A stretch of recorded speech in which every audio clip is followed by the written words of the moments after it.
Buenas tardes a todos, sean muy bienvenidos. Estas son las plataformas Elige de Nuevo y Amor que Sana. Este espacio de los días lunes se llama Reflexiones Compartidas. Gracias Blanca Morales, Patricias iPhone. Gracias Oscar por venir. Eli, Sil, Juan Manuel Collins, viejos hermanitos de Amor que Sana. Jorgito, Richard Cosio. Ahora sí, maestro. Ahora va. En mi acá. Buenas tardes, Cookie. Buenas tardes, Lida. Buenas Y tardes, bienvenidas gracias. a todos y todos quienes acompañan hoy. Gracias por aparecer. Yo estaba por agradecerle también a Fer por hacer ahí de coanfitrión, de siempre respaldarnos con el tema de las admisiones, pegar los textos informativos. Y darle, por supuesto, también la bienvenida a los hermanitos que luego nos van a ver por nuestro canal de YouTube, Amor que Sana. Suscríbanse al canal, así reciben cada nueva enseñanza. Tenemos varias semanales. Y decir que este espacio se llama Reflexiones Compartidas, porque no solamente somos nosotros tres que estamos ahora como destacados, mi poderosísima y amada hermana que está en Catamarca, Argentina, Elida Frati, y mi querido hermano, maestro, amigo Oscar, que a mí me encanta confundir a las personas, porque yo digo que tengo un amigo que vive en Armenia y que toma muy buen café. Y entonces me dice, no Así sabía, es. no sabía que los armenios, ¿cómo hacen para entenderse? ¿No? Bien, bienvenidos todos, mis amores. Y no mucho más al respecto. No, perdón, esto. Haz con el micrófono apagado, Elida. Ahí termino. Ahora sí, ahora sí. No, La invitación decía que no solamente somos nosotros tres que nos aventuramos acá a intercambiar unos puntos de vista, sino todos ustedes, ¿no? A través del chat. Pregunten, reflexionen junto con nosotros. Maestro, maestra. sí, yo solamente también saludar a todos, agradecer la presencia, saludar a Juki y a Oscar, que formamos parte de este equipo que nos hemos aventurado a juntarnos todos los lunes a reflexionar junto con todos los que se suman y bueno, elegimos un tema que nos parece interesante. Y bueno, recordarles que esto no tiene el propósito de sacar conclusiones ni decir que ya sabemos algo, sino simplemente, como su nombre lo indica, es compartir reflexiones. Y seguramente en el compartir nuestra mente se va a abrir, ¿no? Eso es lo que buscamos, ¿no? Tener una mente abierta a ver la espiritualidad desde distintos puntos de vista o de distintas corrientes espirituales. Enfocándonos, por supuesto, en el curso de milagros, que somos básicamente todos estudiantes del curso. Así que muchas gracias y los dejo con Oscar, que hoy va a va a introducir al tema. Muchas gracias, Elida. Bueno, aquí este grupo de los tres mosqueteros que somos, Cookie, Elida y yo, elegimos un tema que nos llamó la atención y que queremos compartir unas reflexiones con ustedes sobre cuerpo y espiritualidad.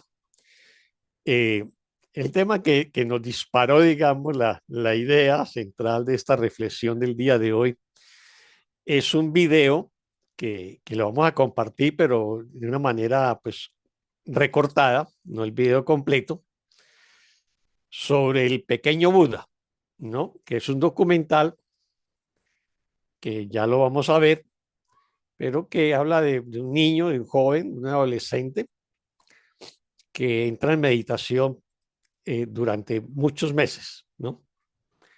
Permanente, o sea, sin levantarse a comer, ni a beber, ni nada de esas cosas. Creo que fueron durante 10 meses que estuvo en esa condición y fue filmado también por unos documentalistas británicos, ¿no? A partir de ahí, entonces, nos suscitó pues una reflexión sobre el tema de cuerpo y espiritualidad. Y queremos compartir con ustedes la reflexión sobre eso porque la mirada sobre el cuerpo varía en muchas tradiciones. Una cosa es en Oriente, otra cosa es en Occidente, incluso una cosa es en la India y otra cosa puede ser eh, en la China o en otros lugares, lo mismo que en los países occidentales. Y eso es lo que queremos reflexionar, cuál es como la mirada más acertada, ¿no? A lo largo de la historia se han intentado diversas miradas, diversos enfoques, eh, diversas reflexiones filosóficas, religiosas o espirituales sobre el cuerpo.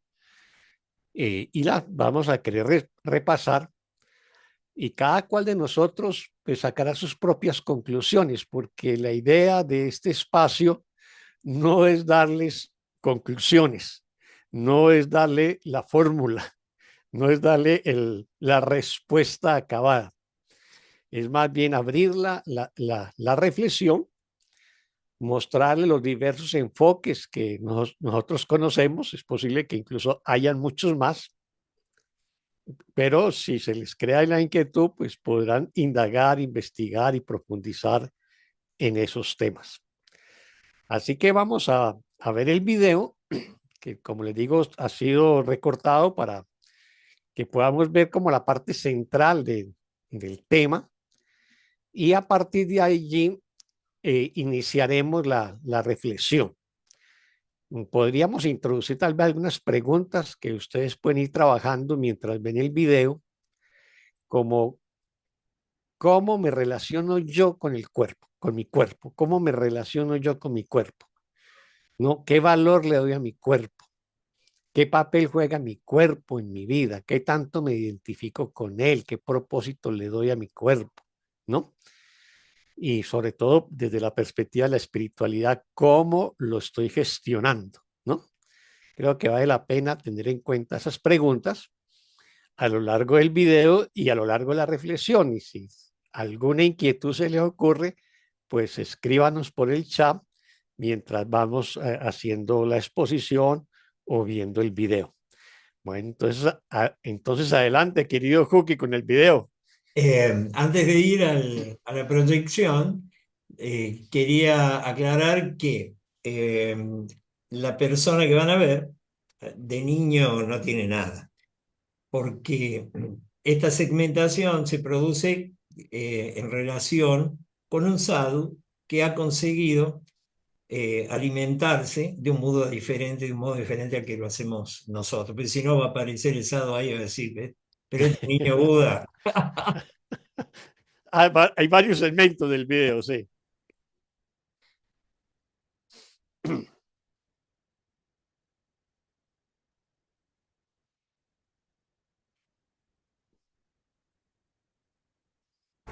Un descubrimiento científico que asegura que el ayuno extremo puede ser posible nos acaba de llegar desde otra parte del mundo.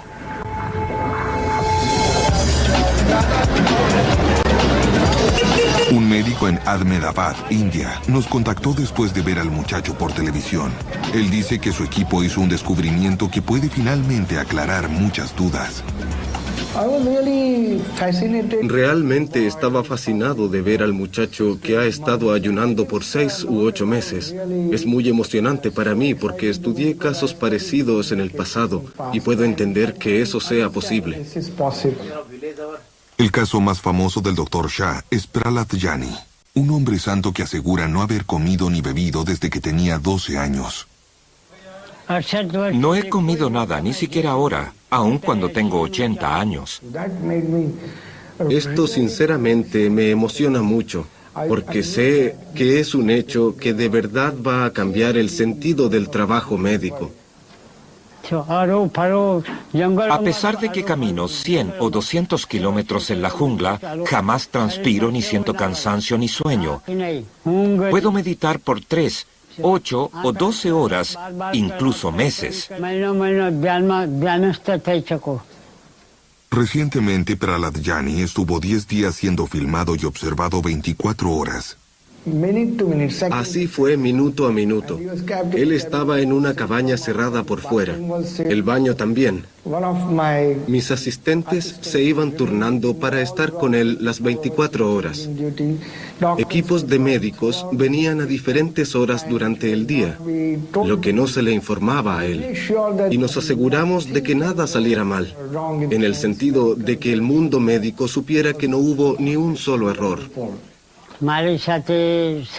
Me extrajeron muestras de sangre 3 veces al día, en la mañana, al mediodía y en la tarde. Revisaron mis riñones, mi cerebro y me colocaron máquinas en todo el cuerpo.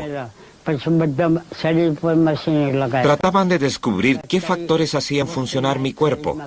También me pusieron máquinas dentro del cuerpo. No se le dio agua ni comida. Él tomaba un baño, pero el agua usada era medida antes y después para asegurar que no faltara. Después de 10 días, sus parámetros eran todos normales. Estudiamos su hematología e hicimos todos los estudios que se puedan imaginar. Creo que podría vivir 1000 a 5000, quizás incluso 10.000 años con este mismo cuerpo. No se le dio comida ni agua a este hombre. No orinó ni defecó, ni siquiera unas gotas de orina. Después apareció orina. Algún líquido apareció en la sangre y volvió a desaparecer. Es posible modificar la ingesta de líquido de manera de producir muy poca cantidad de orina cada día. Y si está cubierto con ropas, es posible que orinara y se evaporara del suelo, o que el suelo la absorbiera sin que nadie lo notara. La medicina moderna nos dice que un humano promedio solo puede sobrevivir 5 días sin agua. Encerrado, Prahlad Jani increíblemente duró 10 días bajo observación. El Dr. Shah tiene una teoría sobre cómo logra sobrevivir sin comida ni líquidos. Él siente que el hombre santo se está alimentando del sol. Él ha encontrado la forma para observar el sol. Dice que hay que ir a un terreno plano, estando descalzo, y simplemente mirar el sol. Es imposible para nosotros generar calor o energía de luz mirando al sol, casi como en fotosíntesis, que es el proceso a través del cual las plantas generan su suministro de energía, y es absolutamente imposible que lo haga un ser humano. El primer día uno lo mira unos 5 segundos, pero sin cerrar los ojos. Cada 2 días se agregan algunos segundos y después de un mes quizás se llega a 1 minuto. De hecho, mirar al sol dañaría la retina del ojo. Científicos norteamericanos también lo examinaron varias veces con procedimientos óptimos y no encontraron nada anormal. El sol transmite energía a través de un orificio en la garganta del hombre santo, produciendo un grumo viscoso, sólido que él reasimila. Dice que así reabastece los puntos de energía o chakras de su cuerpo. De eso no hay registros, es sobrenatural. ¿Responde esto cómo el muchacho sobrevive sin agua ni comida?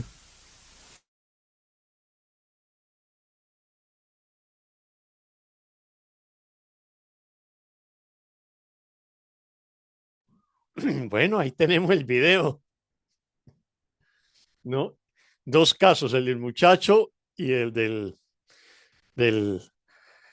del anciano, digamos ya, que a diferencia del muchacho, el, el, el señor nos dice cuál es su técnica. El muchacho, pues, en el video nunca va a hablar, siempre va a estar en estado de meditación y así dura creo que fue durante 10 meses que duró, ¿no? Entonces, y en el caso del viejo, nos dice que su técnica es una técnica que se conoce como sun gazing, ¿no? O el yoga del sol, yoga solar, o contemplación solar, hablándolo en español, ¿no? Esa sería como la técnica que él, ¿no? Él comparte, que es su técnica. Bueno, a partir de allí, entonces, queremos hacer una reflexión no tanto centrada en el video en sí mismo, sino sobre el uso que le damos al cuerpo y cuál es el propósito del uso que le damos al cuerpo, ¿no? Ese sería como el tema que queremos reflexionar, o sea, va más allá de la técnica específica, porque técnicas hay muchas, ya las vamos a ver. Algunas pues han tenido algún éxito, otras no tanto, pero sirven para soportar, digamos, una reflexión filosófica o religiosa o incluso pues espiritual en algunas, ¿no? Entonces veamos estos temas que los hemos clasificado en dos grandes temas que a la vez se subdividen en cuatro. En la relación cuerpo-espiritualidad, los dos grandes temas que podemos considerar es el del cuerpo, el del cuerpo y espiritualidad desde la siguiente perspectiva. Una, desde el mundo del ego, ¿no? O sea, desde el mundo en que nos movemos y nos relacionamos, y es el mundo también de la ciencia, que aparecen pues allí unos científicos y unos médicos reflexionando sobre el tema, pero también desde el mundo común y corriente, desde el mundo del ego, cómo yo como ego me relaciono con mi cuerpo. Y la otra es el cuerpo desde una perspectiva religiosa y espiritual. Ese sería el otro gran tema. Ahora, este segundo tema lo vamos a clasificar en cuatro subtemas. El primero son aquellos que consideran el cuerpo como algo sagrado. El segundo, los que consideran el cuerpo como un obstáculo para el desarrollo espiritual. El tercero, los que cultivan el cuerpo con propósitos religiosos y espirituales.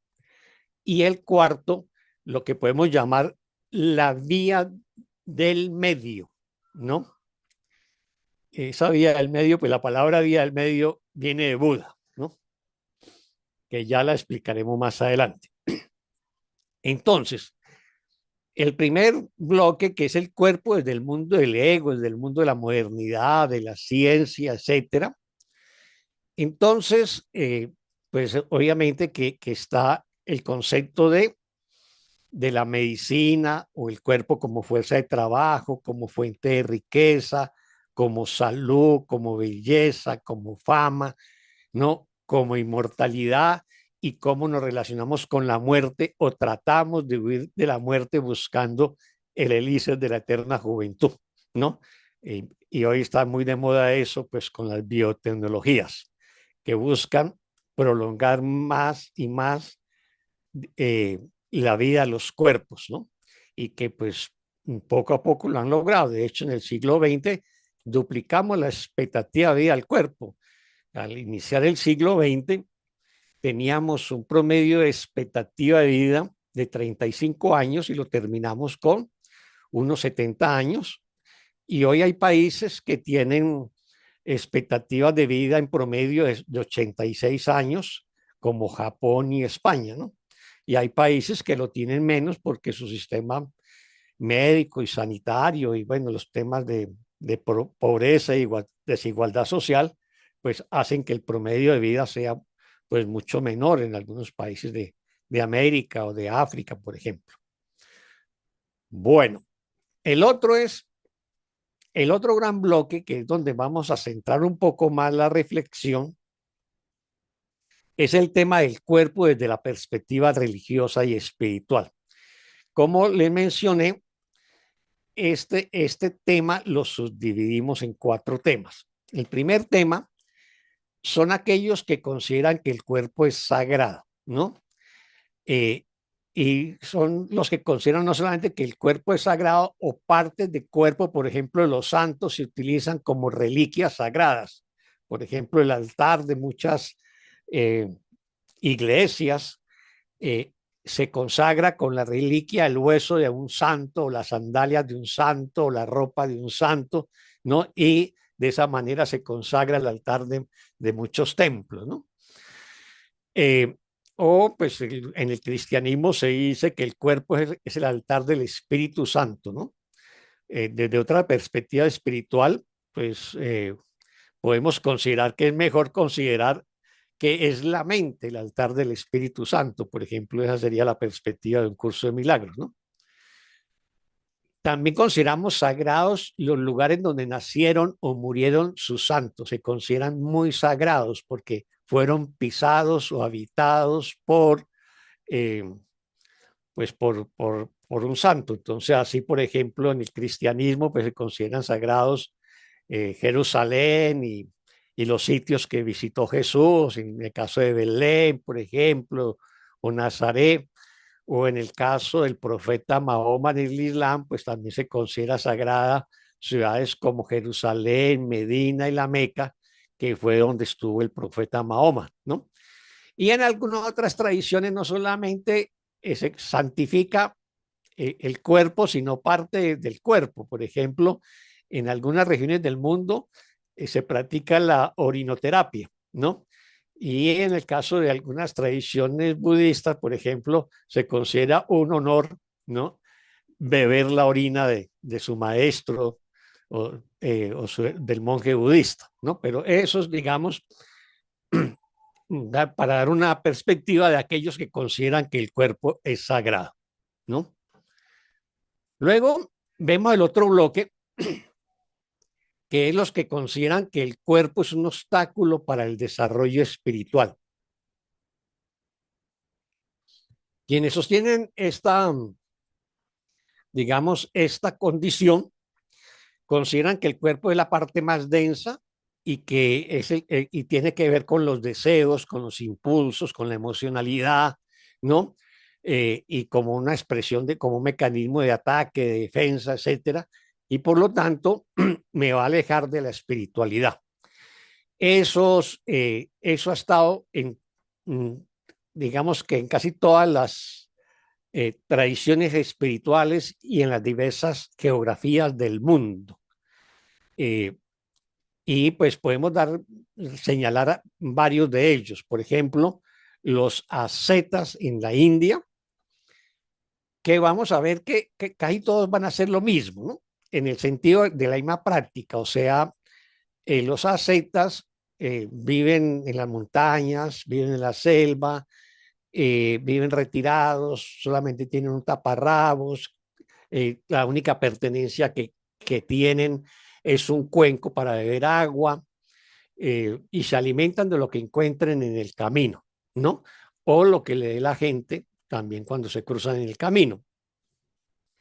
Esta fue la primera experiencia que hizo Siddhartha Gautama Buda cuando salió siendo el príncipe y abandonó el palacio real en la búsqueda a sí mismo y terminó vinculado con un grupo de ascetas y pues ahí estuvo durante varios años con ellos, casi que estaba ya en estado muy agónico al nivel de desnutrición y muy agotada su energía, y cuenta la historia que una niña se le acercó y le ofreció leche con miel y le dijo: maestro, hay que comer todos los días, ¿no?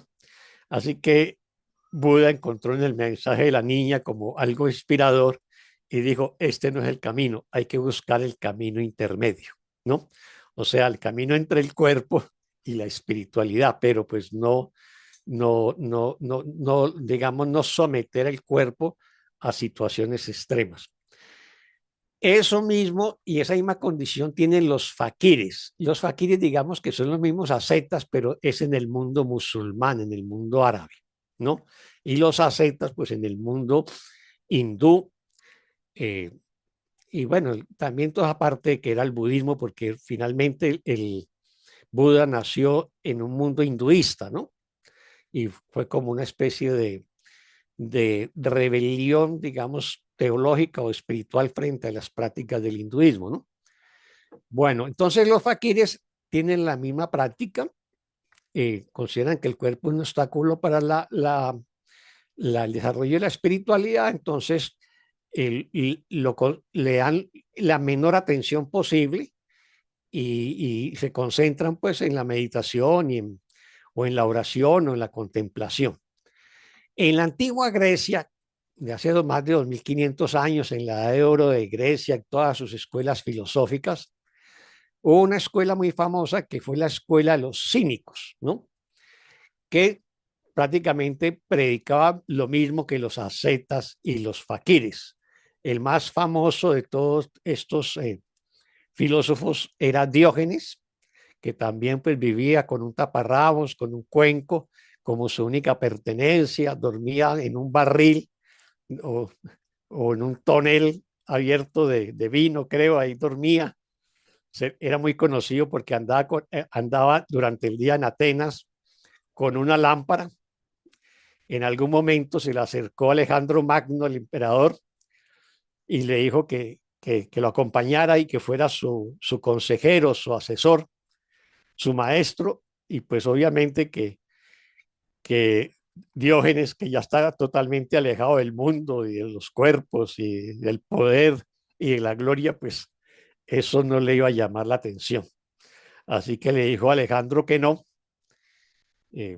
Finalmente Alejandro, pues montado de su caballo, le preguntó a Diógenes, ¿qué puedo hacer por ti? La respuesta de Diógenes es, hazte a un lado que me estás tapando el sol, ¿no? Así que Alejandro se marcha diciéndose a sí mismo, si Alejandro no fuera Alejandro y Diógenes no fuera Diógenes, yo hubiera sido Diógenes, ¿no? Bueno, en el cristianismo hay también lo mismo, y los famosos monjes flagelantes cristianos que se daban latigazos a sí mismos, se golpeaban, se castigaban por considerar que el cuerpo era la fuente del pecado, de la tentación de la carne, de los deseos, etcétera, y pues hacían eso mismo, ¿no? Consideraban que era a través del dolor y el flagelo que lograban la salvación. Y están los sannyasis, que también en la India, que son los renunciantes, y también viene siendo lo mismo que los ascetas, ¿no? O sea, renuncian a toda la vida mundana para dedicarse a la contemplación, a la meditación o al servicio de su comunidad, pero básicamente son ascetas y viven de lo que la gente les da cuando arriman a un pueblo. Y luego se van a la montaña o a la selva donde viven y ahí se mantienen y esa es su condición, ¿no? Bueno, entonces, ¿qué más tenemos? ¿Qué nos falta? Creo que nos falta el tercero de este grupo, que son los que cultivan el cuerpo con propósitos religiosos y espirituales. En este segmento, pues podríamos considerar tanto al niño que estaba meditando como el adulto que fue objeto de investigación médica científica que vimos en el video. Entonces, hay muchos métodos, ¿no? Hay muchos métodos, vamos a mencionar algunos, pero no se acaba allí, que es el ayuno, el vegetarianismo, el sun gazing, o sea, la contemplación solar, o el surya yoga, bueno, o el sun gazing, bueno, hay un exponente conocido y creo que todavía es Gira Ratan Mané, que instruye cómo hacerlo. Pero también hay otras técnicas como el Hatha Yoga, el Pranayama, el Qigong, las prácticas de los monjes Shaolin, personas que solamente viven de prana. Un maestro taoísta muy conocido, Mantak Chia, escribe un libro acerca de un maestro que vive más de 300 años en las selvas de Tailandia y solamente se alimenta de prana, ¿no? Yogananda, en el capítulo 46 de la biografía de un yogi, habla de la mujer yogi que nunca come, ¿no? Entonces, digamos que hay muchas técnicas para cultivar el cuerpo desde muchas tradiciones espirituales que de una u otra manera, de acuerdo a esas prácticas, van cultivando el cuerpo y lo utilizan como una forma de trascendencia espiritual. Tal vez lo que sí no es más conocido, el Hatha Yoga, el Pranayama. Aquí el Qigong es casi el mismo, eh, eh, es una combinación entre el Hatha Yoga y el Pranayama en el mundo chino y taoísta, ¿no? El Tai Chi, que es ese ejercicio de arte marcial que se hace como en cámara lenta, sería un Qigong en movimiento. Y en el caso de los monjes Shaolin también hacen muchas prácticas que logran una fortaleza impresionante con el cuerpo. Yo vi una presentación de ellos en la televisión alemana hace muchos años cuando vivían en España y vi cómo cogían un tronco enorme entre varios monjes y había uno pues al fondo con, con el torso desnudo y se vienen y lo golpean con el tronco y el hombre medianamente se mueve, pero era un tronco enorme y eran como 6 con el tronco. Y luego eh, coge una lanza muy puntuda, la clava sobre una tabla y levanta la tabla pues clavada en la lanza. Así que luego coge la lanza muy puntuda y se la pone en el cuello y el extremo de la lanza contra un auto y comienza a empujar el auto teniendo en la garganta la punta de la lanza, ¿no? Es una técnica que ellos llaman Qigong camisa de hierro, ¿no? Que genera pues una protección en la piel que es muy potente, sobre todo en artes marciales. Esas, por ejemplo, técnicas que se hacen, que lo cultivan con un propósito religioso espiritual, de acuerdo a la tradición espiritual a la que pertenezca cada cual. Y el último, el cuarto mecanismo es la vía del medio, que ya se las comenté, en relación con Buda. Fue Buda el que planteó la vía del medio, o sea, no llegar a las condiciones extremas y someter al cuerpo, digamos, a las condiciones extremas que hacen los ascetas, los faquires, ¿no? O los monjes flagelantes, bueno, toda esta gente o los cínicos en la antigua Grecia, sino cuidar el cuerpo lo suficiente y utilizarlo como el mecanismo, como el vehículo para la trascendencia espiritual.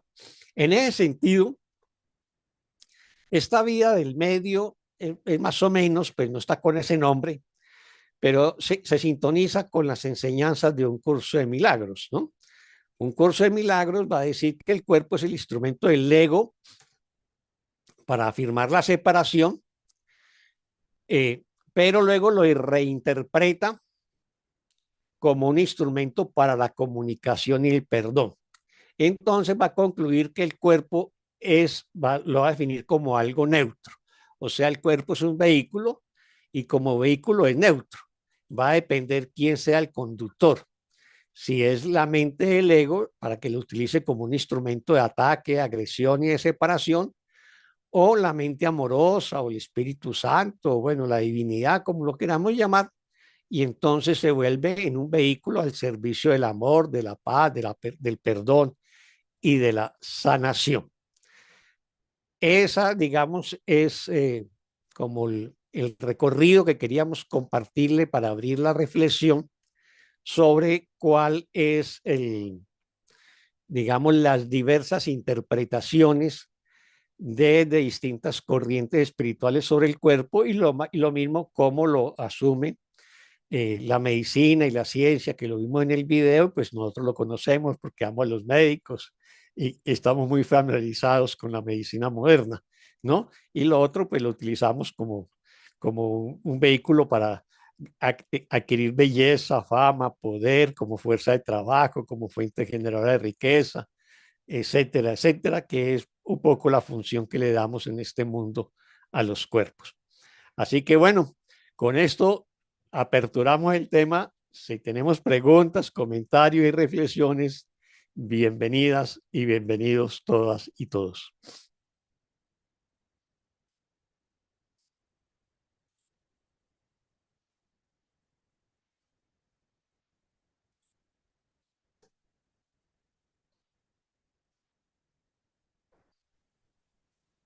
A mí me pareció interesante bueno, gracias por este paneo de cómo, qué utilidad se le da al cuerpo, qué propósito en las diferentes corrientes espirituales que has nombrado. Me parece también importante e interesante la pregunta del comienzo, ¿cómo es nuestra relación con el cuerpo? Ahí vamos a tomar en cuenta con cuál de estas corrientes estamos alineados. Tal vez no de una manera muy consciente, porque básicamente, por lo que he escuchado de ti, hay corrientes que renuncian de diversas maneras a satisfacer las necesidades corporales y otras que las satisfacen y por demás, como para hacer dos grandes corrientes, ¿no? Sin duda que en Occidente estaríamos mucho más alineados con la segunda parte, porque unas cosas que yo he observado en mí también, ¿no? Cómo yo he cambiado mi manera de verlo en cuanto a la alimentación, yo he pasado por el vegetarianismo, por ayunos, ahora he abandonado esas prácticas. En realidad no veo diferencias sustanciales en cuanto al valor o al dominio o al fin o al uso que le damos al cuerpo. Sin duda que de todas esas corrientes, a mí en lo personal, la que más me resulta útil es la mirada del curso de milagros, el cuerpo como medio. Y como medio, como instrumento, como tú nombraste también, el instrumento requiere un mantenimiento. Sí, hay un cuento interesante que se llama El hachero, ¿no? Que el hombre, un hombre se propone para trabajar en un bosque cortando árboles y, bueno, lo aceptan porque tiene mucha experiencia. Y, bueno, los primeros días corta, pongámosle, 25 árboles por día. Y empieza, con el correr de los días, se da cuenta que no llega a esa cifra, que empieza a cortar menos árboles, que empieza a cortar 23, 22, y pasan los días y cada vez corta menos árboles. Es más, dedica más tiempo del día a cortar árboles y aún así corta menos. Hasta que un día se preocupa mucho y le va a hablar al dueño del bosque o a la persona que lo había contratado y le explica la situación. Y él le dice, ¿sabes cuál es tu problema? Que no estás afilando el hacha, le dijo. O sea, no estás cuidando el instrumento. El instrumento de trabajo es el hacha. Tanto esmero has puesto por usarla para, para talar árboles, para tirarlos, que no te has ocupado de afilarla. Entonces, me parece que de alguna manera el cuerpo hay que mantenerlo sano, bien alimentado, para que sea un instrumento. Pero, aún así, yo observo que Dios no necesita un cuerpo perfecto para que le sea útil. Dios usa los cuerpos en la condición en la que estén. Porque si no podríamos decir que una persona que está con el cuerpo en condiciones de estar en una silla de ruedas o en una cama, no le es útil a Dios. Y eso no es verdad. Entonces, no creo que a Dios no le importa básicamente la condición del cuerpo. Básicamente lo que importa es que esté al servicio del plan. Ese es el aporte que quiero hacer. Gracias. Muchas gracias, Elida, gracias, Oscar, por la introducción. A mí me invitaron a reflexionar y yo voy a reflexionar.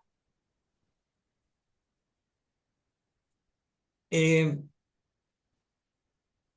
la primera cosa que a mí me interesó de lo que vi me remitió a mi niñez. Porque yo siempre me...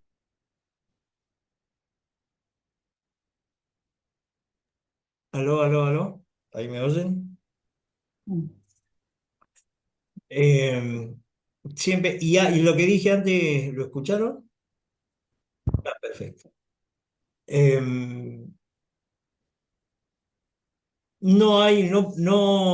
La única identidad posible de generar, al menos en principio, es a través de los parámetros del cuerpo, no hay otra. Me causaba mucha curiosidad cuando yo era niño, mi unión, mi relación con los cuerpos físicos, de ahora en adelante me referiré así, con los cuerpos físicos más grandes, era de muchísimo interés para mí. Sobre todo porque hablaban de las cosas que a mí me interesaba escuchar. A pesar de que disfruté mucho de la niñez, y tuve una niñez hermosa, llena de juegos y amigos y papás amorosos que nos sacaban a pasear y nos compraban cosas. La verdad es que de niño no tenía mi asociación con los de mi edad para no quedarme un poco afuera de eso, que tenía sus encantos, pero me interesaban otras cosas. Pero me daba cuenta de que los cuerpos evidentemente marcaban algo, evidenciaban algo, eran una referencia, eran una referencia. El cuerpo físico en el mundo de lo visible es una referencia, y una referencia muy importante, más allá de que luego nosotros, cuando crecemos, vamos tomando contacto con distintas corrientes espirituales que nos van a ir diciendo, bueno, pero mire que no tanto, usted tiene que observar algunos detalles, algunas cosas de lo que va a ocurrir con el cuerpo. Pero lo primero es este reconocimiento de cómo el mundo, hay un yo que se construye a partir de la identificación con el cuerpo. En principio no hay otra posibilidad, ¿no? Y de hecho el sueño, y de hecho el mundo está acá, y de hecho nosotros estamos compartiéndonos a través de las cuerdas vocales que tiene un cuerpo físico, ¿eh?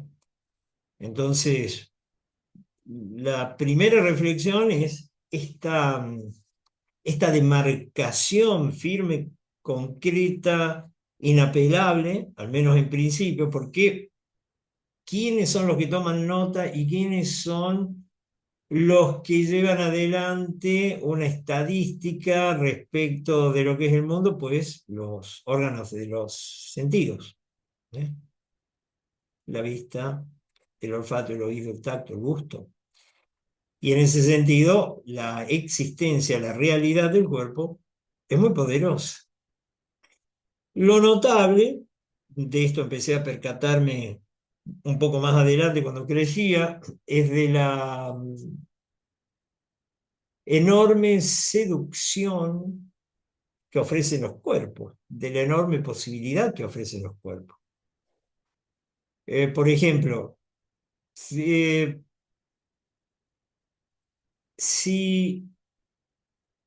realmente no meditaba yo en el vacío y en la nada. Era una cosa que me asustaba bastante. No obstante, sí me atrevía con literaturas hermosas, acompañadas de música, ¿no? Pink Floyd, por ejemplo. Por ejemplo, Brilla tú, diamante loco. Y yo tenía experiencias muy concretas, después de haber leído la tabla del Kybalión, siendo un adolescente, y me daba cuenta de que el cuerpo y la mente ya pasaban a formar, no los consideraba en ese momento desconectados, todo lo contrario, pero había un terreno a donde mi mente podía expandirse y no tenía ningún tipo de límite. El cuerpo sí, estaba limitado por todos lados, por cualquier lado. Con esto aparece también la tentación de empezar a experimentar con las sustancias y los estados alterados de conciencia, a donde naturalmente aparece otro aspecto, pero que en realidad rápidamente me di cuenta que estaba muy vinculado al sueño con sueño. No era muy distinto. Creo que en esos estados lo que hace la conciencia o ese yo, que sigue estructurado en base a conceptos, en base a delimitaciones básicamente de orden, en el orden de las ideas, no deja de percibir y por lo tanto no deja de, de, de estar separado el sujeto del objeto. Pero ahí el cuerpo empezaba a cobrar para mí una dimensión que era muy evidente de disfrute, proporcionaba disfrute, pero que distaba mucho de la sed que el buscador ya tenía. Había nacido en mí la curiosidad, por eso que no tiene nombre, por eso que sostiene todo, por eso que lo alimenta todo. No obstante, mi convicción y mi creencia de que era un cuerpo estaba en pie. Por más de que estuviera esta primera observación de que me daba cuenta de que la mente no tenía límites. Por ejemplo, con un experimento muy simple, ¿no? Yo leía mucho, entonces digo, bueno, a ver, voy a cerrar los ojos y ahora me voy a ir a las islas del Pacífico. Y notaba que lo podía hacer con mucha solvencia y velocidad. O instalarme en Venus, o instalarme en la Luna. Digo, pucha, pero entonces el pensamiento, qué capacidad que tiene de trasladar a esta identidad, bien digo, a esta entidad, a otros lugares. Y acá aparece lo de la primera pregunta. Yo con eso voy a finalizar esta primera reflexión, que es que cuando veo a este yogi, este video debe tener unos 15 años, este documental, me surgió una pregunta. ¿Para qué el cuerpo debiera durar tanto? Y ese fue el detonante, el disparador para un montón de cuestiones más que el curso vino a certificar.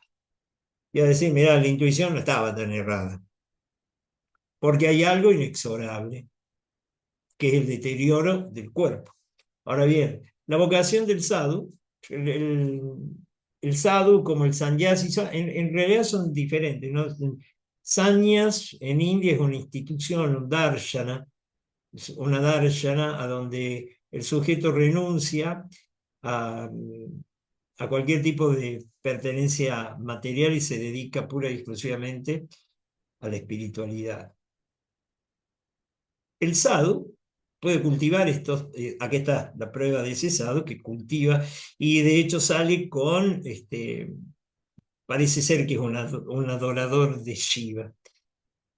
Entonces la pregunta que a mí, y la quiero compartir con todos ustedes, tómenla como adelanto, porque para otra oportunidad también va a servir.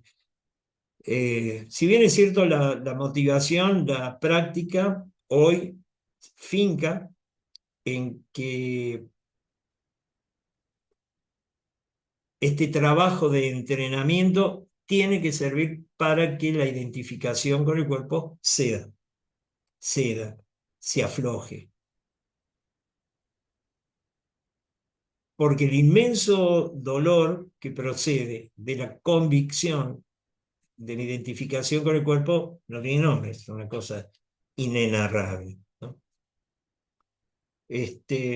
Pero la pregunta también que me surgió es, ¿qué pasaría? Porque sin reconocimientos, sin poder testificar yo qué está ocurriendo con mi experiencia mental, no tengo nada. Yo puedo escucharlos a ustedes y de hecho me enriquezco y de hecho es lo que hago durante casi todo el día, escuchar maestros porque sus enfoques me nutren y me ayudan a practicar y mejoran mi práctica.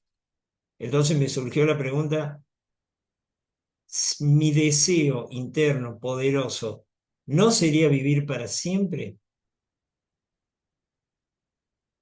Y ahí me gustaría vivir para siempre. Esto, claro que ya sabemos que es así, el curso lo dice, pero no exactamente con el cuerpo. ¿Qué valor tendría entonces que el cuerpo dure para siempre? En todo caso, otra pregunta que me hago. Hoy no tengo ni la menor idea de cuánto más voy a vivir.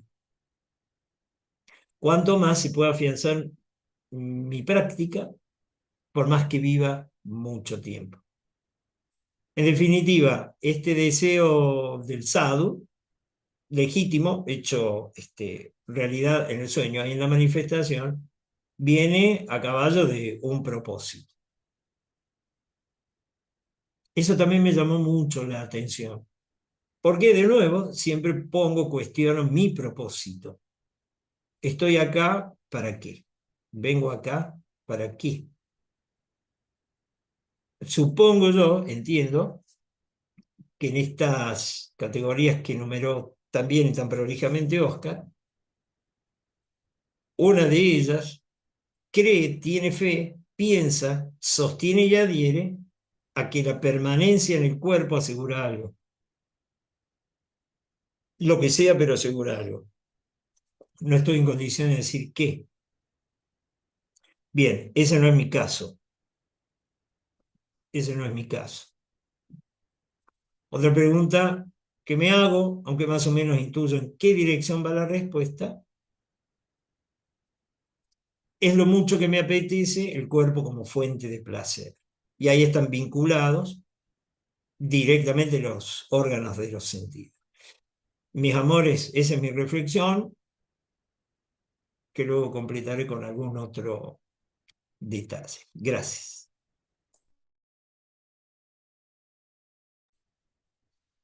Bueno, hasta ahora nadie se anima a preguntar o a plantear alguna reflexión, pero bueno, bueno, recogiendo lo que dice Juki, a lo largo de la historia de la humanidad, sí que ha habido, digamos ya desde la perspectiva de nuestros egos y egos colectivos, ese deseo de inmortalizar el cuerpo, ¿no? Incluso hay la historia de un emperador chino que quiso también acceder a la inmortalidad o por lo menos atrasar mucho tiempo su muerte.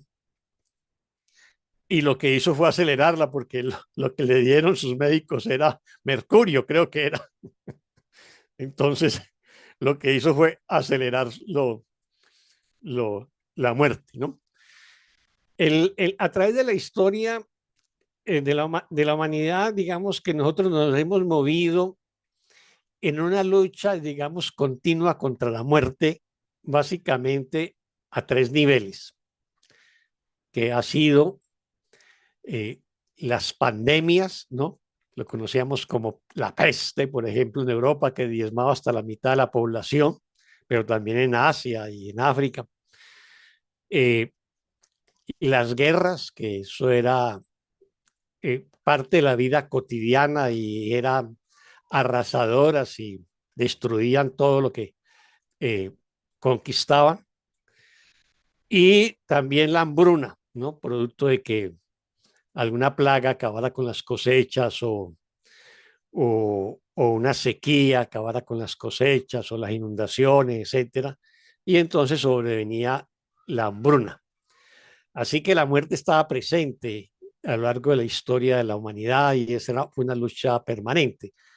Y por eso, pero la perspectiva la perspectiva del cuerpo era que se moría muy pronto, o sea, el promedio de vida hace unos siglos atrás era muy corto. Se consideraba que en la época de Jesús era de 30 años, o sea que cuando Jesús murió ya era un adulto, ¿no? O ya era un viejo para los cánones de la época, pues, si el promedio de vida era 30 años, ¿no? Entonces, eso cambió con la revolución industrial, el desarrollo de la ciencia, la técnica, tanto en la agricultura, en la medicina, y la revalorización del cuerpo que hace el capitalismo. Entonces ya el cuerpo es la fuerza de trabajo, es la que genera la riqueza. Entonces hay que cuidarlo, hay que protegerlo. Entonces surgen los mecanismos de salud pública, del tratamiento de las aguas, de la prevención de las enfermedades, etcétera. Y también se mecaniza la agricultura y la producción se multiplica, ¿no? Y eso permitió que los cuerpos se multiplicaran en el siglo XX, porque empezamos el siglo XX con 2.000 millones de personas y lo terminamos con 7.000 millones. Nunca antes se había disparado la natalidad en ninguna época de la historia como lo hicimos en el siglo XX, ¿no? Y pues ya estamos, creo que bordeando los 9.000 millones en estos momentos, ¿no?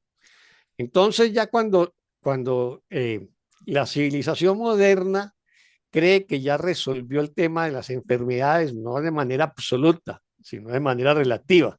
Por ejemplo, la última gran pandemia, que fue la del COVID, creo que mató como 7 millones de personas, pero la anterior, un siglo antes, que fue la gripe española, mató entre 50 y 100 millones de personas, ¿no? Entonces ya la ciencia y la tecnología en cierta manera logran controlar, digamos, la mortandad.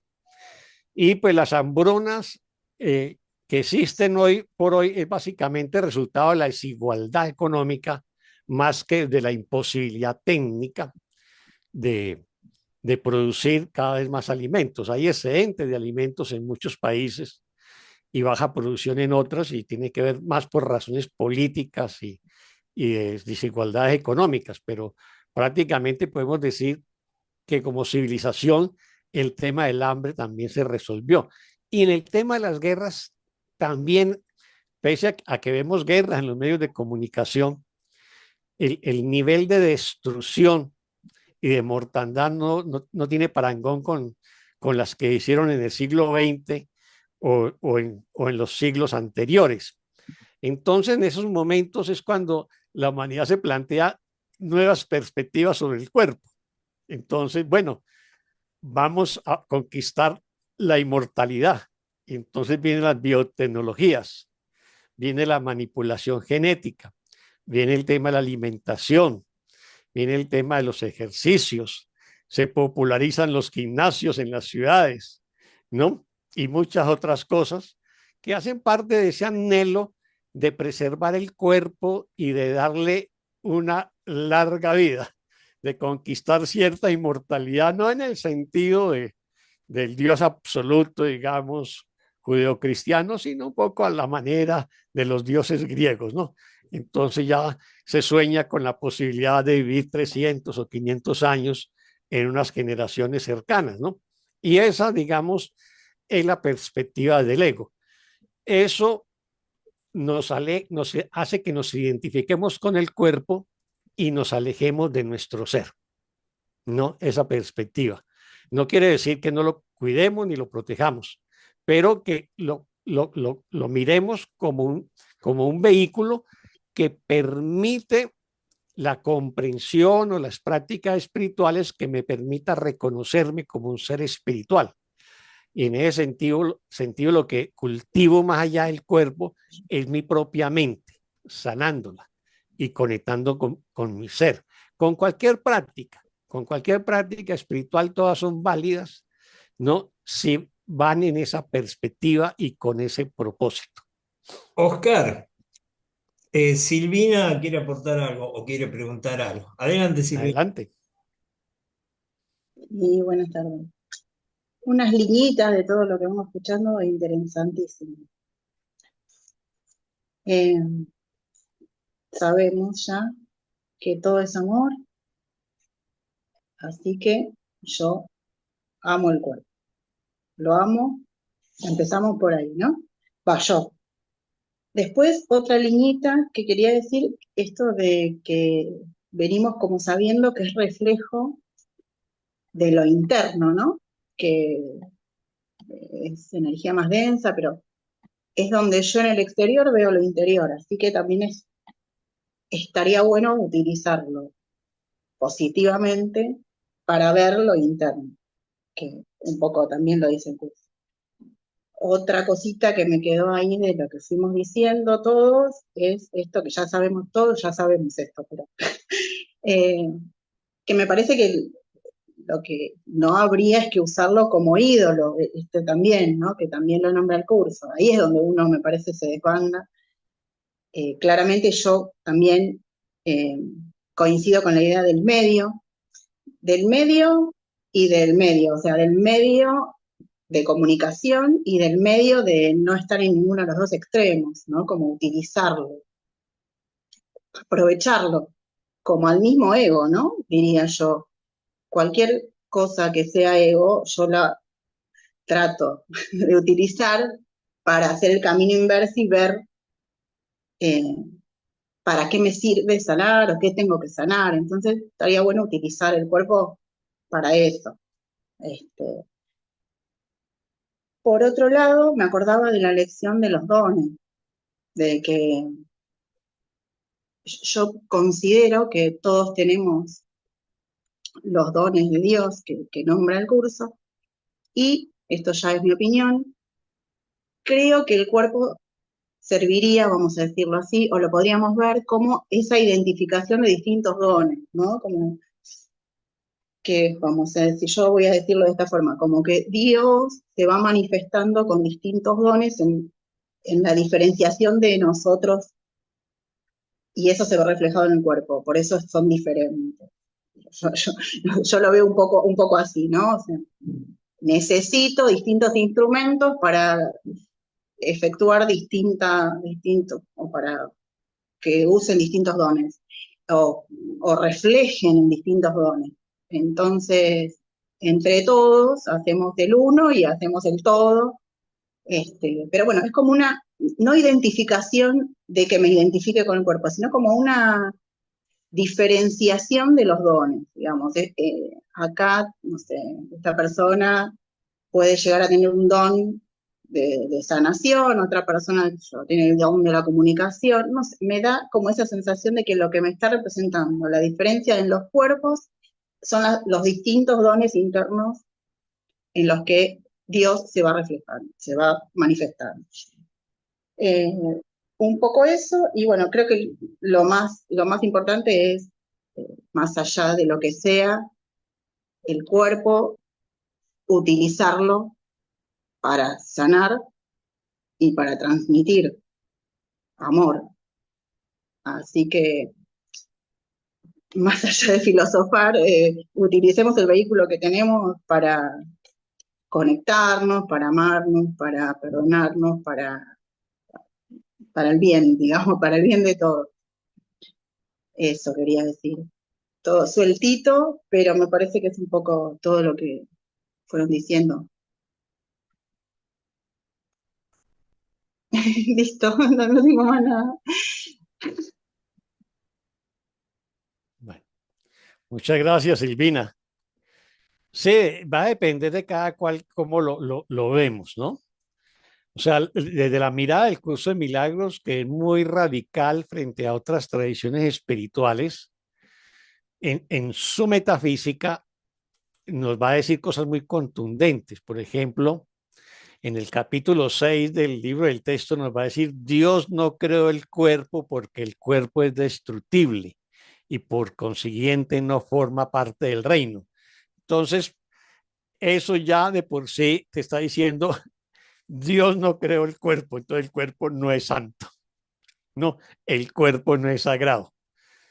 Entonces, sobre esa base, obviamente, tampoco nos vamos al extremo de los faquires o los sanyasi, nada de esas cosas, sino que después nos va a decir que el cuerpo ya en ese primer nivel metafísico nos va a decir que Dios no creó el cuerpo, que el cuerpo es una ilusión, que el cuerpo no existe, que el cuerpo es irreal, ¿no? Que hace parte del sueño de separación del hijo.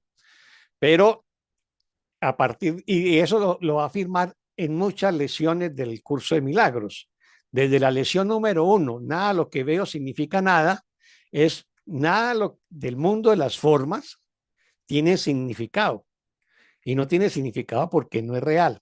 Y lo único que tiene significado es Dios, que es la fuente de todos los significados. Entonces, descarta todo el cuerpo y todo el mundo de las formas y todo lo que se tenga forma y se mueve en el tiempo. Y luego nos va a decir, yo no soy un cuerpo, yo soy espíritu.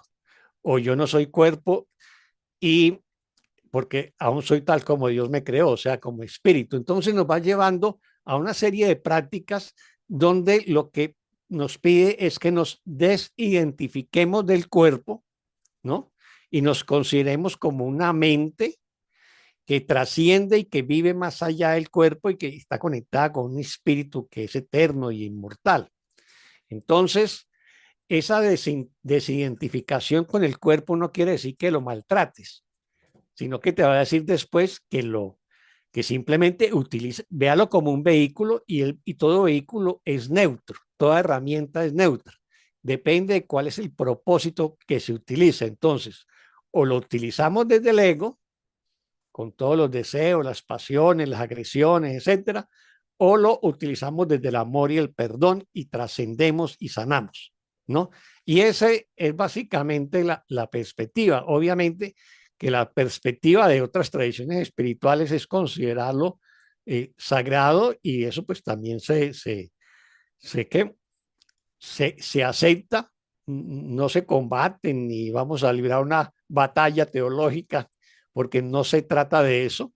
Simplemente estamos viendo las distintas miradas y las valoramos en su dimensión, pero desde dónde nos situamos va a depender de cada uno de nosotros. Por eso hay por ahí un escrito en el chat de Patricia que dice: el jardín del Edén de la Biblia entonces era solo un cuento, cuando menciona que se dieron cuenta de que estaban desnudos, y en una parte hablaba de que la mujer daría a luz con dolor. El cuerpo al fin y al cabo comenzó a ser un obstáculo, ¿no? Esa es la reflexión de ella. Entonces, digamos que la mirada de la Biblia es una mirada, obviamente que es una mirada muy central en lo que llamamos el mundo occidental, en el mundo cristiano, judío-cristiano, ¿no? Que eso, lo que aparece en el libro del Génesis, que para el curso eso representa el origen del pensamiento de la culpa, ¿no?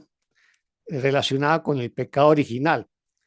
Y una de las manifestaciones de la culpa, obviamente, es la vergüenza. Entonces sintieron que ofendieron a Dios porque comieron el fruto prohibido, Dios lo pilló y entonces se sienten avergonzados de su desnudez porque perdieron la inocencia, ¿no? Y una de las condiciones que el curso nos habla es precisamente de eso, que tras la separación perdimos la inocencia, dejamos de considerarnos puros, impecables, santos como Dios, para considerarnos pecadores, culpables y merecedores del castigo divino, ¿no? Y todo el recorrido que hemos hecho a través de la historia es tratar de redimir el pecado a través del sacrificio y el dolor. Y el curso nos va a decir que no es necesario el sacrificio y el dolor para redimirnos. Lo único que necesitamos es observar nuestra mente, corregir nuestros errores a través del perdón y simplemente expandir el amor, ¿no? Pero son miradas. En otras tradiciones espirituales también tienen otras. Elida, querida. Sí, a mí me gusta, bueno, con mi experiencia de hacer psicoterapias, muchas veces vemos al cuerpo como un mensajero. Es una mirada que me gusta también, ¿no?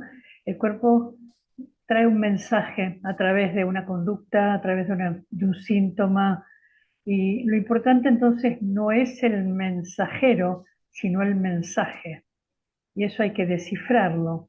Y ese mensaje está oculto, no adentro del cuerpo, obviamente, sino en la mente inconsciente, en la mente que está que los pensamientos que están ocultos son nuestra conciencia.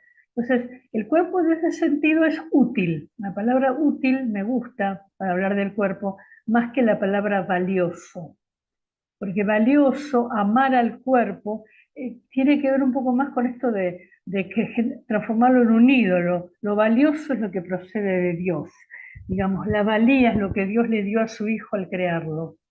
Pero sí es útil el cuerpo, es útil, y como medio, decíamos, si para el ego, si para el ego, el cuerpo, es un medio para separar, para mantenernos separados, para afirmar que podemos estar separados, el Espíritu Santo lo reinterpreta y dice, lo usemos como un medio, pero para comunicarnos, para volver a restablecer esa comunicación que aparentemente se perdió entre el Padre y el Hijo en el momento en que se pensó que era posible separarse de la fuente. Entonces, como estos dos usos que se le da al cuerpo, está bueno que nosotros miremos, porque estoy seguro que todos los que estamos acá, a partir de todas estas reflexiones, estamos pensando, haciendo una mirada introspectiva, preguntándonos a ver cómo es mi relación con el cuerpo, cómo lo uso. Es útil, es valioso, es un fin, es un medio. Y esta es la idea de este encuentro. No que salgamos acá con una conclusión lógica de cómo debemos utilizar el cuerpo, sino que cada uno se mire. porque así como Jesús en el curso, como decía Oscar, permanentemente nos da mensajes de lo que ve. Para el curso es el cuerpo, no es una creación de Dios, es un arma de ataque, no es lo que somos, básicamente, no es lo que somos. Y nuestra gran identificación nos lleva a pensar que sí, el cuerpo es lo que somos, y ahí está el problema. Creemos que somos un cuerpo, y esa creencia tiene que ir siendo desarmada, deshecha, corregida, para que a pesar de que sigamos teniendo un cuerpo, nuestra relación con él cambie. Entonces, pongamos mucha más atención a lo que pasa en la mente que a lo que pasa en el cuerpo, que creo que es en parte el propósito de Jesús, que estemos más atentos a lo que pensamos que a lo que hacemos con el cuerpo. Esto, bueno. Gracias, Gracias. Silvinita, gracias, Élida, gracias, Silvina y Patricia, por los aportes. Sí, yo no puedo menos que coincidir, porque generalmente lo que ocurre lo hemos visto muchas veces, sí, quienes están acá son asiduos participantes de las clases de los maestros, es que a través de las preguntas que se formulan en el chat o con el micrófono abierto, es justamente esta confrontación, este litigio que suele propiciarse cuando se afirma que el cuerpo no existe, ¿no? O que el cuerpo es ilusorio, o que en definitiva el cuerpo, por ejemplo, no siente, no puede sentir, es la mente la que siente. Los ojos no ven, la lengua no puede gustar, los oídos no escuchan. Y entonces, desde un paradigma dual, rápidamente se polarizan. Hay dos posiciones. Una primera que dice, bueno, pero este ñato me está diciendo que yo, esto, que soy, la perfección que son mis hijos, mi familia, mi árbol genealógico, mi. ¿Eh? O bien directamente quienes sostienen casi en una posición existencialista, ¿no? La vacuidad, el vacío y la nada. O sea, no existimos. Básicamente acá somos tres caritas en unas ventanas junto con otras ventanitas, pero que en realidad no tenemos ningún tipo de existencia. Lo cual rápida y velozmente hace concluir que entonces cuál es el significado de todo esto, ¿para qué estamos acá? ¿Para qué nos levantamos cada mañana? Suele aparecer, suele manifestarse esta polarización. Yo no puedo menos que coincidir con esta posición que nos ofrece el curso de que el cuerpo tiene que ser un instrumento. Pero lo que sí tenemos que estar precavidos es de lo que hacemos cuando nos identificamos con el cuerpo, ¿no?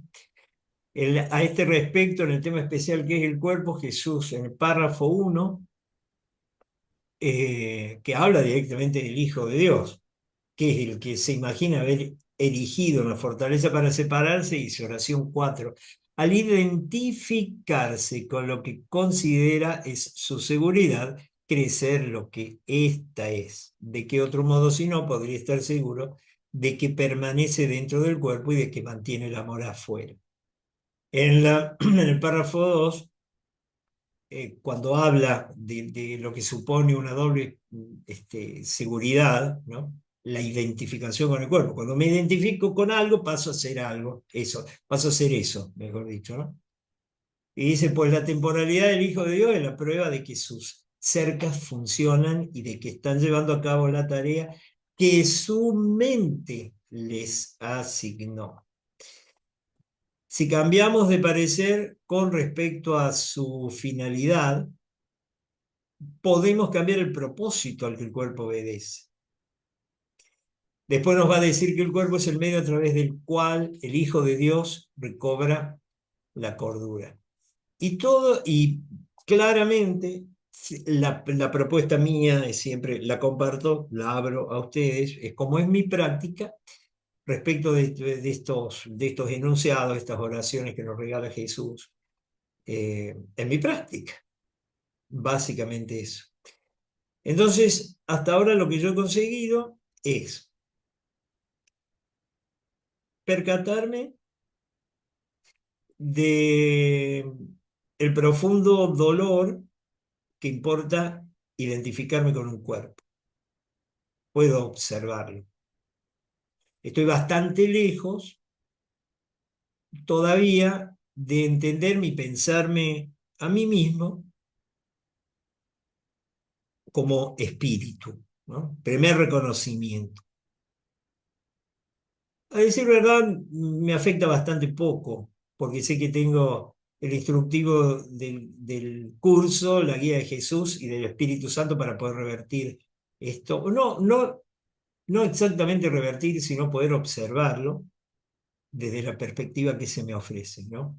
Porque todo este sistema de creencias anclado, ¿no?, en el cuerpo, obviamente aparece como demoledor en primera instancia. Y es mi profundo deseo revertir eso. Porque ya estoy cierto de lo. Ahora, ¿esto me lleva a mí a odiar mi cuerpo? Pues no. Pues claramente no. Me lleva a entender, aunque desde la perspectiva del curso esto es así, que es lo mismo caminar que no poder hacerlo, o que ver y no poseer el don de la vista. Todavía estoy lejos de poder aceptar este posicionamiento que se me ofrece desde el curso, que tiene que ver con la identificación. Otra cosa es maltratarlo, otra cosa es negar que nos estamos experimentando en un sueño, en un mundo que tiene como, repito, en eso, de nuevo, puedo reconocerme, puedo verme, puedo entender cómo mi creencia está sustentada en cuerpos. Esto es inevitable. Hasta que por fin están cambiando muchas cosas. Y poder y entrenar y practicar cada día para transformar al cuerpo en un instrumento para llevar amor, bueno, es maravilloso. Eso sí que lo puedo observar. Y me permanezco bien afuera de estas dos posiciones antagónicas que me parece que no conducen a ningún lado, ¿no?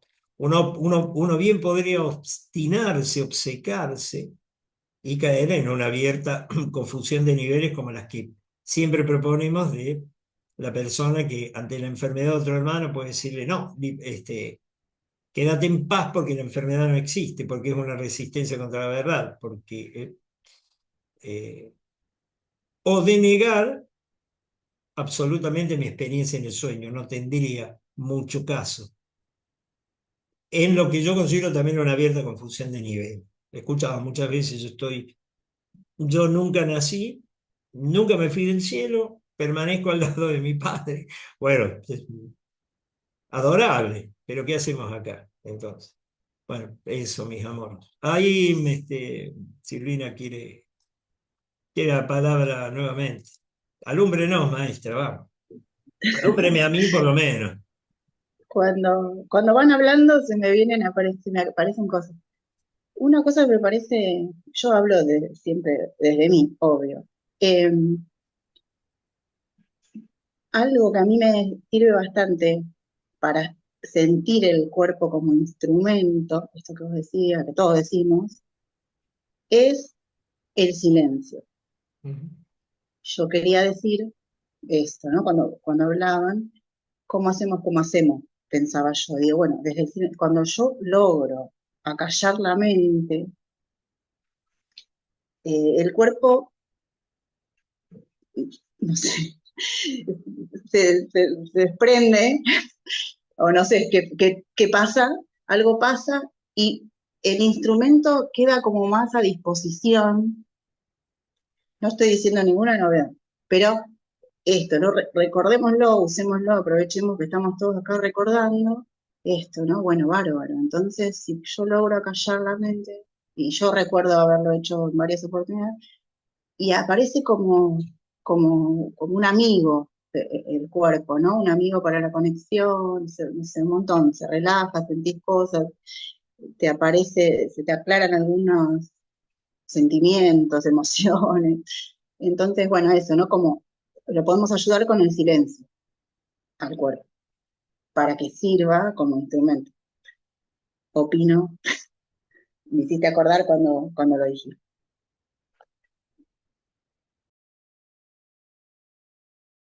Muchas gracias, Silvina.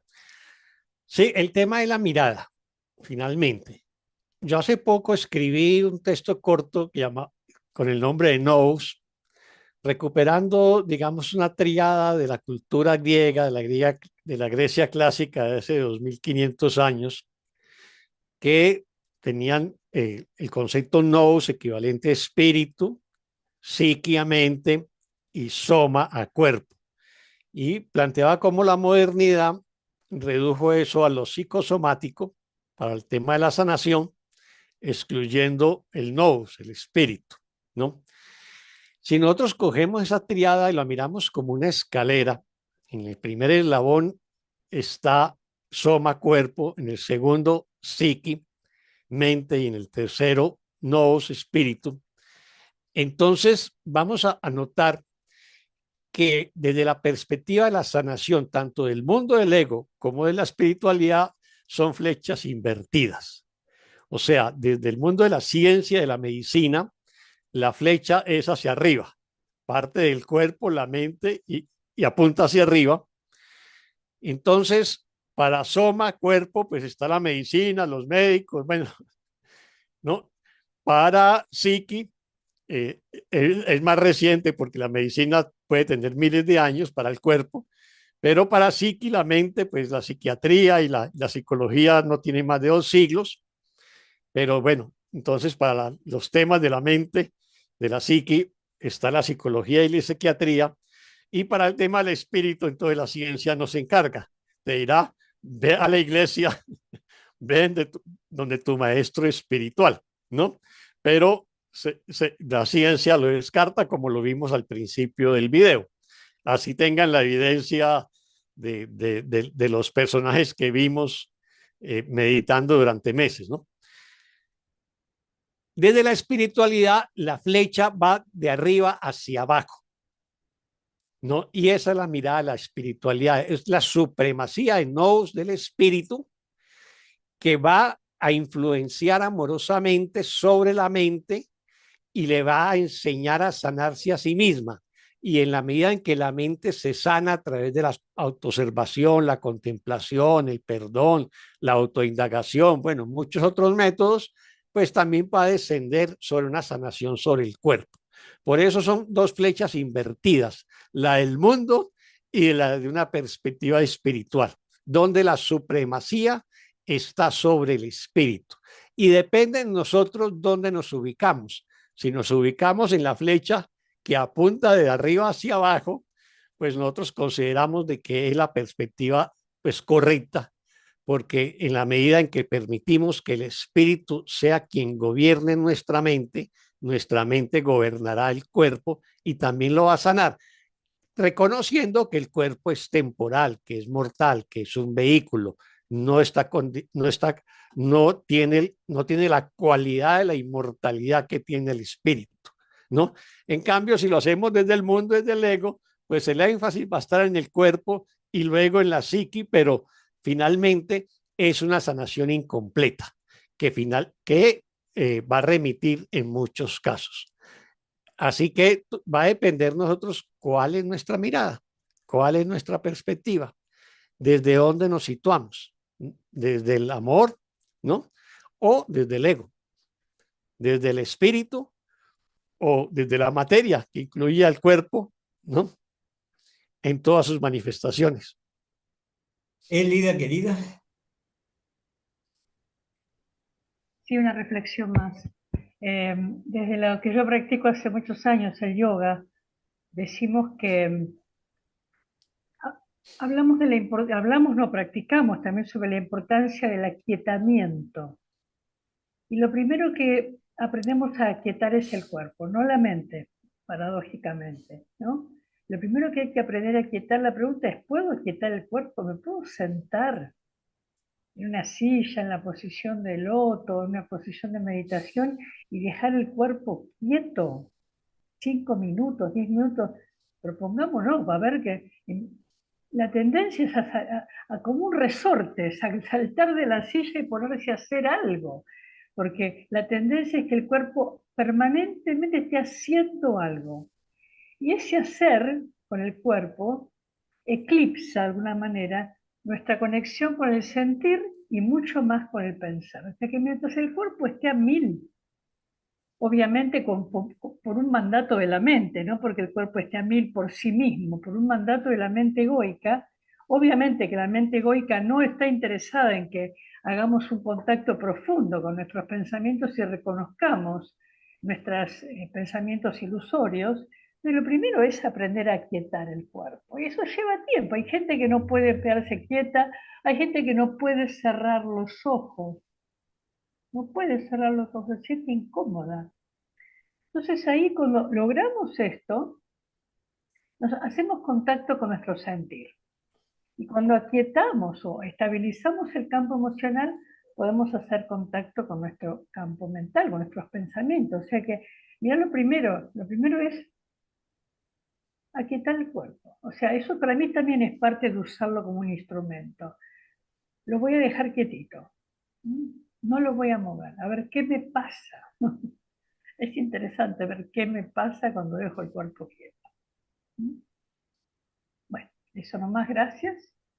Y Creo que aquietarlo es la condición de la autoobservación de la mente. totalmente. O sea, no va a ser posible autoobservarse si no logras un estado de quietud mínimo. A mí me gustaría agregar, ¿no?, que nosotros tenemos fuentes de las que abrevamos, ¿no es cierto? Entonces, ante la llegada de una nueva información, siempre la pregunta es, ¿de dónde viene y quién será el que la escribió? ¿No? ¿Por qué digo esto?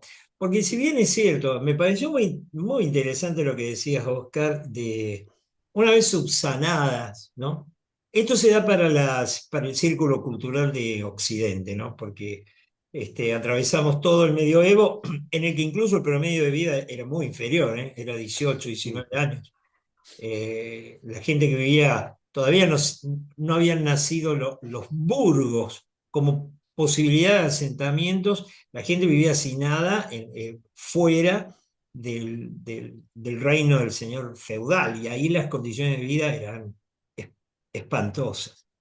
Entonces, que este desarrollo de la civilización occidental en cuanto a la prosperidad económica, empezar a defenderse de las hambrunas, de las enfermedades, el nacimiento de la burguesía, bien, necesariamente tiene que llevarnos, y así podemos seguir andando, ¿no? Y observar, por ejemplo, cómo la sociedad del siglo XIX empieza a tener un poco más de tiempo al ya no estar preocupada en estar sobreviviendo por el temor a morir del primer virus que se instalara en la aldea, y que después, a finales del siglo XIX, aparezca Freud y diga lo que dijo, y después aparezca el experimento de la doble partícula y aparezca la física cuántica, nos ha conducido a nosotros a un estado, en la actualidad, y me permito lanzar esto para que quede como un interrogante.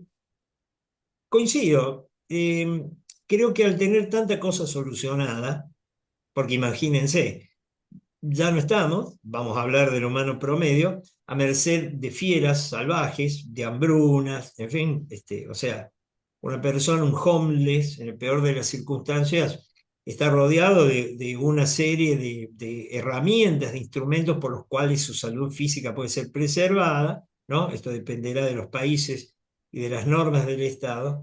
Te va a conducir ahora a tener tiempo, a lo primero será, como dice Élida, y Silvina, ¿no? Élida dice, quitemos el cuerpo, después quitemos la mente, coincido, a que esa humanidad, ahora tan cómoda, tan tecnológica, tan asegurada en cuanto a su biología, porque hay remedios, medicina, en realidad y en teoría tendría que tener tiempo para la meditación, la reflexión y pegar un salto, hacer un salto en su conciencia, ¿no es cierto? En la teoría tendría que funcionar así. Yo no estoy tan seguro de eso, lo dejo como interrogante. Y lo segundo es que Por ejemplo, esto que nosotros estamos conversando hoy acerca del cuerpo, la conciencia, la espiritualidad, ya se planteaba ya 3.000 años, 4.000 años atrás en India, ya las Upanishad, posteriormente lo que son extractos de los Vedas, y ahí nace la posición Advaita, ya había visto esto, sin ninguno de estos paliativos que estábamos mencionando ahora. Y por citar un filósofo occidental muy notable, que a mí me gusta mucho, Emmanuel Kant, el imperativo categórico de Emmanuel Kant, algo a lo cual él arriba, por especulación tras especulación y especulación tras especulación, eso hace un filósofo, esta conclusión que es el imperativo categórico. Por ejemplo, Emmanuel Kant también tiene esta idea del noúmeno. Así que esta disección, ¿no? La separación del fenómeno del espíritu está planteada en Kant como noúmeno y fenómeno, ¿no? Y quiero decir, no, esto ha sido, no quiero exagerar, pero desde que el hombre es hombre, una inquietud, ¿no? No es un hallazgo únicamente de la modernidad o de esta calidad de vida, ¿no? Eso, mis hermanos. Dentro de nosotros, esto está instalado. Eso estoy totalmente seguro. Eso está instalado.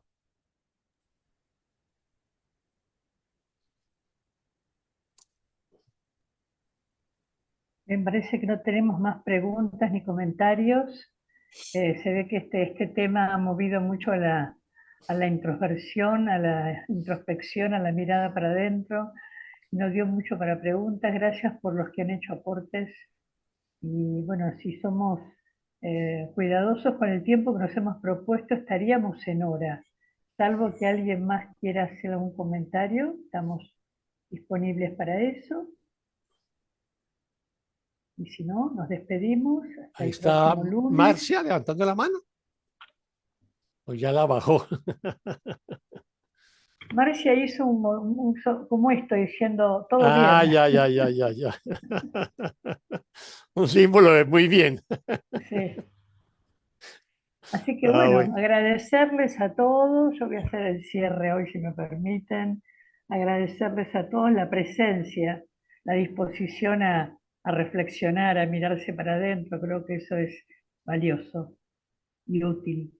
Así que nos vamos a ver el próximo lunes, Dios mediante, y ya vamos a informar cuál será el tema del próximo. Estamos tratando de comentar cuál va a ser el tema para que si despierta interés, se sumen a nuestra propuesta, ¿no? Así que bueno, muchas gracias. Bendiciones para todos. Gracias, Juki. Gracias, Oscar. Gracias, Fernando, que anda por ahí. Y bendiciones y hasta la próxima. Gracias, mis amores. Hasta el lunes que viene. Muchas gracias a ti, Elida, a Juki, y bueno, a todos los y todas quienes nos acompañaron el día de hoy. Muchas bendiciones y nos vemos el próximo lunes. Feliz día.